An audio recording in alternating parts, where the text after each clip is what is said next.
whatever. And then, you go into these case files, and these case files date back, way back.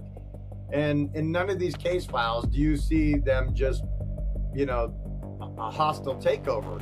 I mean, if they're aliens, and they wanted to do that, so there is no fear anywhere. Like Brett was saying, they try to push that fear factor of flying over the nuke bases. Like one of the case files at the Ramblers Vault that I did was Mario Woods. Very fascinating case.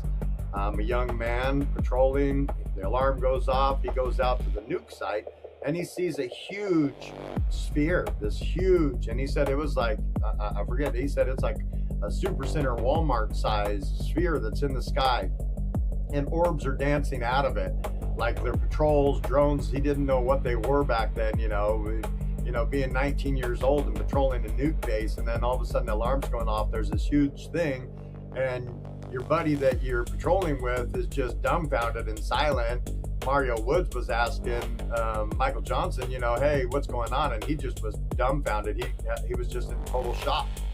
And then Mario Woods even talked about that he saw 3 entities come up to him, and one was a tall and 2 were smaller, but they started approaching the truck, and boom, they were out. And they woke up next to a dam, which was, 10 miles away. He gets out and he looks, there's no tracks or anything. Fascinating cases that are going over the nuclear sites, like Brett's talking about. There's also, and then these case files show this, because you can't hide it. The nuke base, all these different, military men talked about, we saw this happened. Same with the Vandenberg Red Square. You even had contractors that were just, they weren't military men, they're contractors working, like construction workers. They're out there working. This huge square, this red square comes over them and hovers there for a few minutes and then bolts off with, phenomenal speed. And then later that night, it comes back.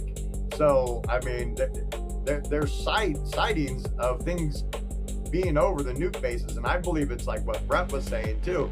They're like, hey, you have this, that's neat, but you use this and you'll destroy your world, and it will affect. It doesn't just affect your world. When that explosion happens, it's going to affect